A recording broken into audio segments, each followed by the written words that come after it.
अब क्वेश्चन 5 है, इसे हम सॉल्व करते हैं। ये नंबर हम देखें तो ये काफ़ी लार्ज वैल्यू है हमारे पास, जो कि 10 से तो बहुत ज़्यादा बड़ी है।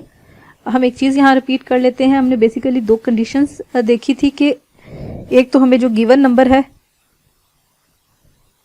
वो 10 से बड़ा है कि नहीं, और एक कंडीशन हमने देखी थी कि जो नंबर है वो 0 और 1 की रेंज में है। मतलब कि नंबर जो हमें गिवन होगा वो 0 से तो बड़ा होगा लेकिन 1 से छोटा होगा।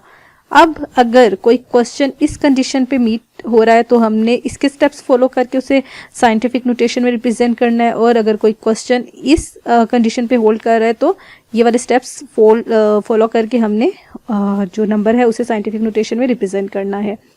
इतना इनके स्टेप्स में कोई फ़र्क नहीं होता, सिर्फ इशारिया को हमने जिस डायरेक्शन में मूव करना है, लेफ़्ट या राइट पे, इस चीज़ का फ़र्क होता है दोनों में।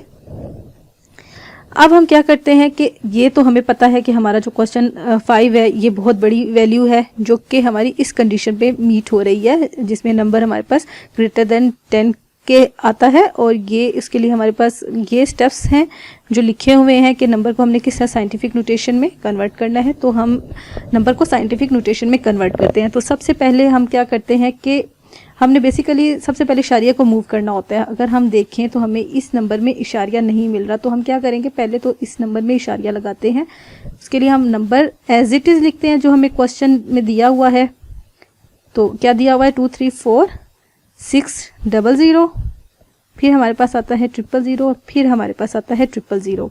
अब हमने लगाना है इसमें इशारिया अपने पास से, तो इशारिया हम यहाँ पे एंड में लगाएंगे नंबर के।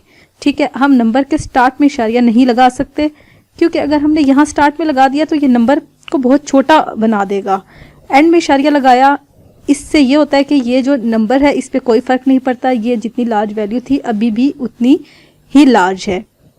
अब हमने क्या करना है कि बेसिकली हमने इस इशारिया को मूव करना होता है। इस इशारिया को मूव करना है हमने लेफ़्ट साइड की तरफ, क्योंकि ये तो राइट साइड पे लगा हुआ है, इसे हमने लेफ़्ट साइड पे मूव करना है। तो लेफ़्ट साइड पे इसको हमने उस जगह पे मूव करना है जहाँ पे इससे पहले हमारे पास एक ही नंबर बचे जो कि 0 नहीं होना चाहिए। तो यहाँ पे हम 2 के बाद इसको लगा देते हैं। तो 2 के बाद हमने लगा दिया इशारिया। इशारिया को हमने यहाँ से 2 के बाद मूव कर दिया है, और ये वाली सारी वैल्यूज़ हैं हम एज इट इज़ लिख लेते हैं। 34 6 0 0, उसके बाद फिर हमारे पास आता है 0 0 एंड 0 0। ये वाला इशारिया तो मूव कर चुके हैं, और इशारे के बाद वाला ये 0 हम डिस्कार्ड कर देते हैं, अपने पास से लगाया था, इसे यहाँ पे साथ लिखने की ज़रूरत नहीं है। ठीक है, अब देखें इशारिया हमने मूव किया, और इशारे के बाद जो भी राइट साइड पे 0 आ रहे हैं, एंड में एक नॉन ज़ीरो एलिमेंट को छोड़ के उसके बाद जितने भी ज़ीरोज़ आते हैं वो इनसिग्निफिकेंट होते हैं, हम उन्हें कट कर देते हैं, उन्हें हमें लिखने की ज़रूरत नहीं होती। तो बेसिकली अब ये हमारे पास एक नंबर बन गया है 2.346। अब जो सेकंड नंबर आएगा वो बेसिकली हमारे पास होता है 10 की पावर n। अब ये n कहाँ से आता है? n बेसिकली हमारे पास वो प्लेसेस हम काउंट करते हैं जिन प्लेसेस में हमने इशारिया को मूव किया होता है। इशारिया हमारे पास इस प्लेस पे था, जबकि हमने उसको जाके लगाया 2 के बाद यहाँ इस जगह पे लगाया। तो हमने ये इसके दरमियान में जितने भी एलिमेंट्स हैं ना उनको काउंट करना है।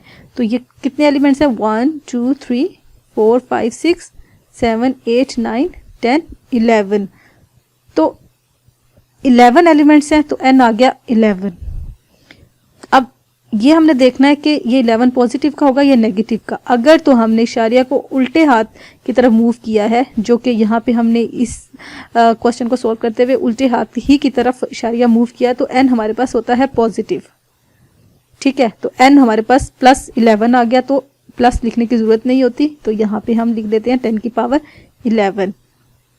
तो बेसिकली हमने जो गिवन नंबर था 2 3 4 6 0 0 0 0 एंड 0 0, वो साइंटिफिक नोटेशन में कन्वर्ट होकर हमारे पास बन गया 2.346 मल्टीप्लाइड बाय 10 की पावर 11।